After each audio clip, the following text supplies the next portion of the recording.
આજના વિડીયોની અંદર D2Dની જે પ્રોવિઝનલ કેન્ડિડેટ્સ આવેલ છે તો એના વિશે આપણે ડિટેલમાં આપણે ચર્ચા કરવાના છે. તો ચાલો આપણે સ્ટાર્ટ કરીએ.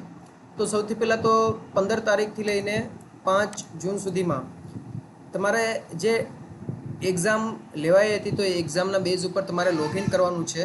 લોગિન કર્યા બાદ તમારે નેસેસરી જે ડિટેલ છે, તમારે જે ડોક્યુમેન્ટ અપલોડ કરવાના બાકી હોય, આવકનો દાખલો બાકી હોય અથવા જાતિનું પ્રમાણપત્ર બાકી હોય, કોઈ પણ ડોક્યુમેન્ટ અપલોડ કરવાનું બાકી હોય, ડોક્યુમેન્ટ અપલોડ કરીને પછી તમારે ફીસ ભરવાની છે 350 રૂપિયા.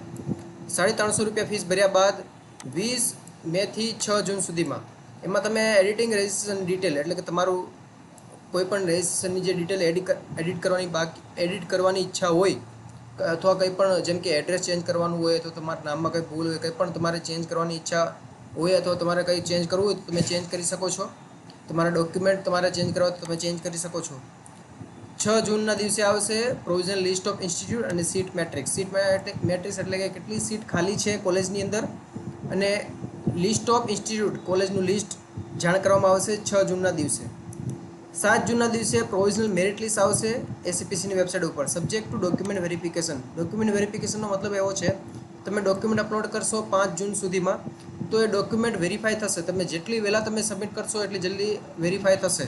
બીજું એ કે વિદ્યાર્થી મિત્રો તમારે જે ડોક્યુમેન્ટ તમારે કાઢવાના બાકી હોય તો વહેલા તે પહેલાં ધોરણે તમે કાઢીને અપલોડ કરી દેજો, કેમ કે ડોક્યુમેન્ટ વેરિફિકેશન થશે પછી જ તમારું પ્રોવિઝનલ મેરિટ લિસ્ટ આવશે. જેનું ડોક્યુમેન્ટ વેરિફિકેશન થશે એનું પ્રોવિઝનલ મેરિટ લિસ્ટ જાહેર કરવામાં આવશે 7 જૂનના રોજ. પછી આવે છે choice filling for mock round. Online choice filling એટલે કે કોલેજ નાખવાની આવશે 7 જૂનથી લઈને 11 જૂન સુધીમાં. આ મોક રાઉન્ડ છે. આ મોક રાઉન્ડ એટલે કે ખાલી શીખવા પૂરતો રાઉન્ડ છે. વિદ્યાર્થીઓને ખ્યાલ આવે કે મારે કઈ કોલેજમાં નંબર લાગી શકે છે માર્ક્સના હિસાબે. ઓકે, તમારે જે એક્ઝામ લેવામાં આવેલી હતી DDCET તો એના બેઝ ઉપર મેરિટ જાહેર કરવામાં આવશે. તમારા જે ડિપ્લોમાના જે રિઝલ્ટ છે તો ડિપ્લોમાના રિઝલ્ટના બેઝ ઉપર નહીં પણ DDCETના માર્ક્સ જે સ્કોરિંગ છે એના બેઝ ઉપર જાહેર કરવામાં આવશે. અને મોક રાઉન્ડ છે શીખવા પૂરતો રાઉન્ડ છે. એની અંદર તમારે કોઈ પણ કોલેજમાં નંબર લાગે તો એ કોલેજમાં તમે એડમિશન લઈ શકો નહીં. પરંતુ માન લો કોઈ કોલેજમાં એડમિશન ના લાગે તો પણ વાંધો નહીં. પહેલા રાઉન્ડની અંદર છે તો પહેલા રાઉન્ડની અંદર તમે જે મોક રાઉન્ડમાં જે કોલેજ નાખેલી છે એ તમે નાખી શકો છો જો એમાં મળી ગયું હોય તો. મોક રાઉન્ડનું રિઝલ્ટ આવશે 14 જૂનના દિવસે. પછી આવશે ફાઇનલ મેરિટ લિસ્ટ જાહેર કરવામાં આવશે ડોક્યુમેન્ટ વેરિફિકેશનના બેઝ ઉપર આધાર પર. હવે આ જે મેરિટ લિસ્ટ આવ્યું હતું એ પ્રોવિઝનલ મેરિટ લિસ્ટ છે. આ છે મેરિટ લિસ્ટ છે, ફાઇનલ મેરિટ લિસ્ટ છે. હવે 14 જૂનથી લઈને 7 જૂનની વચ્ચે આ 7 દિવસના સમયગાળામાં કોઈ પણ વિદ્યાર્થીના ડોક્યુમેન્ટ છે એની જે ક્વેરી છે ક્વેરી સોલ્વ થઈ જાય, ડોક્યુમેન્ટમાં કંઈ પણ ભૂલ હોય સોલ્વ થઈ જાય તો 14 જૂનના દિવસે મેરિટ લિસ્ટ છે એ અપલોડ ફાઇનલ મેરિટ લિસ્ટ આવશે. પ્રોવિઝનલ મેરિટ લિસ્ટ એટલે તમારો મેરિટ નંબર આવ્યો હશે તો આ ફાઇનલ મેરિટ લિસ્ટ આવશે, જેની અંદર તમારો થોડો ઘણો ઉપર નીચે ફેર હોઈ શકે છે અથવા ના પણ હોઈ શકે છે. હવે ફર્સ્ટ રાઉન્ડ જાહેર કરવામાં આવેલો છે 14 જૂનથી લઈને 18 જૂનની વચ્ચે. તો એની અંદર તમે જે મોક રાઉન્ડની અંદર જે તમે કોલેજ નાખેલી હતી અને કોર્સ નાખેલા હતા તો એમાં તમે કોલેજ તમે ઉપર નીચે કરી શકો છો, કોર્સ ઉપર નીચે કરી શકો છો અને બીજા નવા પણ ઉમેરી શકો છો અથવા તમે રિમૂવ પણ કરી શકો છો 14 જૂનથી લઈને 18 જૂન. હવે મોક રાઉન્ડ વખતે પણ આપણે વિડીયો આવી જશે અને પછી ફર્સ્ટ રાઉન્ડ હશે ત્યારે પણ આપણે વિડીયો કરીને જાણ કરાવશું કે કઈ રીતે કરવાનું. Declaration of first round actual admission allotment કે જે ફર્સ્ટ રાઉન્ડ હતું તો એનું રિઝલ્ટ ક્યારે જાહેર કરવામાં આવશે 21 જૂનના દિવસે 2 વાગ્યા પછી. રિઝલ્ટ જાહેર થઈ ગયું. હવે વિદ્યાર્થીઓએ ઓનલાઈન ફીસ ભરવાની છે અને online generation of admission slip. તમે ફીસ ભરશો ઓનલાઈન, તમારે જે પણ કોલેજમાં નંબર લાગ્યો છે પહેલા રાઉન્ડની અંદર. હવે એ કોલેજની અંદર તમારે એડમિશન તમારે લેવું હોય તો તમારે ફીસ ભરી દેવાની અને જે એડમિશન સ્લિપ નીકળે તો એ જેમાં નંબર લાગ્યો છે એ કોલેજમાં જઈને તમારે જમા કરાવવાનું, ત્યાં જઈને ફોર્મ ભરી દેશો એટલે તમારી પ્રોસેસ પતી જશે. પરંતુ માની લો કે તમારે જે કોલેજમાં નંબર લાગ્યો છે એ કોલેજમાં તમારે એડમિશન ના લેવું હોય તો તમારે બીજા રાઉન્ડમાં તમારે જવાનું. એના માટે તમારે પહેલા રાઉન્ડમાં તમારે એડમિશન કેન્સલ કરાવવાનું ઓનલાઈન જ. હવે ત્રીજો ઓપ્શન એ છે કે જે પણ વિદ્યાર્થીને એડમિશન ના મળ્યું હોય પહેલા રાઉન્ડની અંદર તો પણ વાંધો નહીં, બીજા રાઉન્ડની અંદર તમારે થોડી વધારે કોલેજ નાખવાની તો તમારા મેરિટના હિસાબે તમારે નંબર લાગે. ઘણીવાર વિદ્યાર્થીઓ બહુ ગવર્મેન્ટ કોલેજ છે વધારે મેરિટવાળી કોલેજ નાખી દે છે, પછી એનું મેરિટ જો ઓછું હોય વિદ્યાર્થીનું તો નંબર લાગતો પણ નથી. ઓકે, પછી આપણે આજે ઓનલાઈન ફીસ ભરવાની જે ડેટ છે 21 જૂનથી લઈને 25 જૂન ટાઈમ આપવામાં આવે છે. હવે એડમિશન તમારે કેન્સલ કરાવવું હોય ઓનલાઈન, પહેલા રાઉન્ડનું કેન્સલ કરાવવું, પછી બીજા રાઉન્ડમાં તમારે જવું છે તો પહેલા રાઉન્ડ તમારે કેન્સલ કરાવવું પડશે. તો 22 જૂનથી લઈને 26 જૂનમાં ઓનલાઈન તમને ટાઈમ આપવામાં આવશે તો તમે કેન્સલ કરાવી શકો છો. હવે પહેલો રાઉન્ડ છે અહીંયા પતી ગયો. હવે પહેલો રાઉન્ડ પતી ગયા બાદ display of vacant seat after actual round એટલે કે રાઉન્ડ 1 પછી કેટલી સીટ ખાલી છે. કોઈ પણ કોલેજમાં માની લો કે 30 સીટ ખાલી હોય એ 30 સીટમાંથી 15 ભરાઈ ગઈ હોય અને 15 બાકી હોય તો 15ની જે સીટનું જે મેટ્રિક છે, સીટ જ્યારે ભરાશે એ સેકન્ડ રાઉન્ડમાં ભરાશે, બરાબર. તો 27/6 રોજ જાહેર કરવામાં આવશે કે કેટલી સીટ ખાલી છે પહેલા રાઉન્ડ પછી બીજો રાઉન્ડ સ્ટાર્ટ કરવામાં આવે છે. બીજો રાઉન્ડ સ્ટાર્ટ થશે 28 જૂનથી લઈને 2 જુલાઈ સુધીમાં સ્ટાર્ટ થશે. Declaration of result of reshuffling round. હવે આનું રાઉન્ડ 2નું જે રિઝલ્ટ છે જાહેર કરવામાં આવશે 5 જુલાઈના રોજ, બરાબર. 5 જુલાઈના રોજ છે રાઉન્ડનું રિઝલ્ટ જાહેર કર્યા બાદ હવે જે સેમ પ્રોસેસ જે તમે પહેલાં ઓનલાઈન ફીસ માટેની મેં તમને પ્રોસેસ જણાવી હતી પહેલાં રાઉન્ડની અંદર, સેમ આની અંદર પણ એ જ પ્રોસેસ કરવામાં આવશે કે તમે ઓનલાઈન તમારી ફીસ ભરવાની છે અને જે સ્લીપ નીકળશે એ સ્લીપ અને તમારા ડોક્યુમેન્ટ, ઓરિજિનલ ડોક્યુમેન્ટ અને ઓરિજિનલ ડોક્યુમેન્ટના ઝેરોક્સ, તમારા પાસપોર્ટ સાઇઝનો ફોટો એ બધું લઈને તમારે જે કોલેજમાં નંબર લાગ્યો છે ત્યાં જવાનું છે, ત્યાં ફોર્મ ભરવાના છે અને ડોક્યુમેન્ટને ઝેરોક્સને જે એડમિશન સ્લીપ છે તમારે સબમિટ કરાવવાની છે. હવે અહીંયા ધ્યાન, તો online deposition of tuition fees. હવે વિદ્યાર્થી મિત્રો એમ કહેતા હશે કે સર અમારે આ જે ટ્યુશન છે તો એનો મતલબ શું છે? તો ઓનલાઈન ડિપોઝિશન ઓફ ટ્યુશન, તો ઓનલાઈન ફીસ કેટલી ભરવાની? વિદ્યાર્થીઓનું ગવર્મેન્ટ હોય તો ગવર્મેન્ટની અંદર 1500 રૂપિયા ફીસ ભરવાની છે અને પ્રાઇવેટ હોય તો પ્રાઇવેટની અંદર 20,000 જેટલી ફીસ ભરવાની છે. તમે 20,000 રૂપિયા તમે ફીસ ભરી દીધા બાદ તમે કોલેજે જશો તો 20,000 રૂપિયા તમારી ફીસમાંથી બાદ કરી દેવામાં આવશે.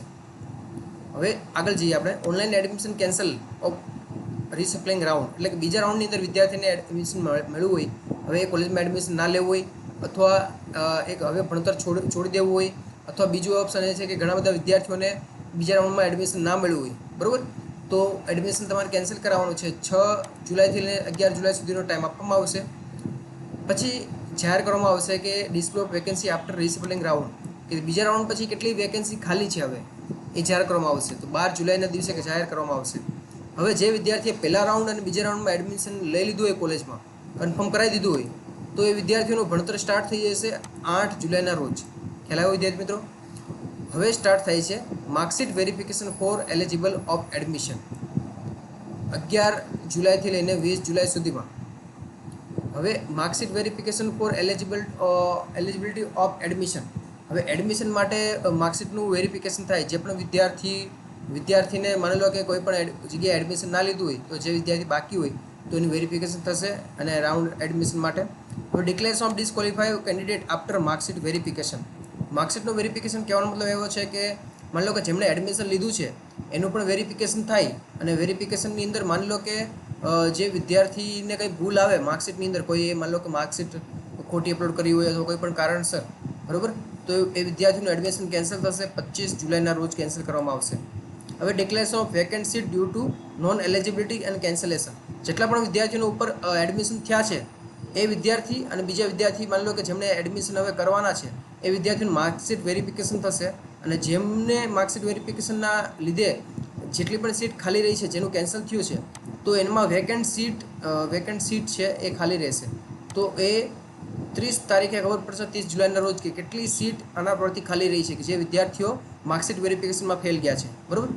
હવે ડિપ્લોમાથી ડિગ્રીની અંદર જે પણ માર્કશીટ વેરિફિકેશનનો મતલબ એવો છે કે તમારે પહેલા સેમથી લઈને 6થા સેમ સુધી ડિપ્લોમાને જેટલી પણ માર્કશીટ હોય, જેમને કેટી બેકલોગ આવેલી હોય તો માર્કશીટ વધારે હશે તો એ માર્કશીટનું વેરિફિકેશન થશે પ્રોપર. ઘણા બધા વિદ્યાર્થીઓ હોય તો ઘણા બધા વિદ્યાર્થીઓ ફેક માર્કશીટ બનાવીને અપલોડ કરી દેતા હોય તો એ કારણસર આ બધું ચેક કરવું અનિવાર્ય છે. હવે નોટ્સ આપણે જોઈ લઈએ. ડિપ્લોમા ટુ ડિગ્રી ઉમેદવારો માટે AICTE PCI મુજબ લાયકાત ધરાવતી આવશ્યક છે. હવે ઓપન કેટેગરી માટે તમારે 45% જરૂરી છે અને અનામત કેટેગરી માટે 40% જરૂરી છે. તમારે જે CGPA કહેવાતો હોય, તમારી ડિગ્રીનું જે આવતું હોય સર્ટિફિકેટ, તમારા ડિપ્લોમાનું જે સર્ટિફિકેટ આવે એની અંદર લખેલું હોય છે કે CGPA લખેલા હોય છે. એ CGPAમાંથી તમે 0.5 CGPA બાદ કરીને ગુણ્યા તમે 10 કરશો, મલ્ટીપ્લાય બાય 10, તો તમારા પર્સન્ટેજ આવી જશે. તો ઓપન કેટેગરીમાં 45% જરૂરી છે અને અનામત કેટેગરી માટે 40% જરૂરી છે, તો જ તમને એડમિશન તમને મળવાપાત્ર છે. પછી હવે શૈક્ષણિક વર્ષ માટે ડિપ્લોમાથી ડિગ્રી પ્રવેશની ઓનલાઈન રજિસ્ટ્રેશન પ્રક્રિયા માટે ઉમેદવારે DDCET લોગિન પાસવર્ડ અને એપ્લિકેશન નંબરનો ઉપયોગ કરવાનો રહેશે. હવે તમે વેબસાઇટ ઉપર જશો તો તમારી પાસે DDCET એક્ઝામ આપેલી હશે તો તમારી પાસે એનો લોગિન ID અને પાસવર્ડ હશે જ. લોગિન ID પાસવર્ડ નહીં હોય તો તમારી જે એપ્લિકેશન હોય તમારી પાસે DDCETનો એની અંદર પણ જણાવેલું હશે. બીજું એ કે જે વિદ્યાર્થીએ DDCETની એક્ઝામ આપી હશે એ જ વિદ્યાર્થી અત્યારે રજિસ્ટ્રેશન કરી શકશે, બીજા કોઈ પણ કરી શકશે નહીં.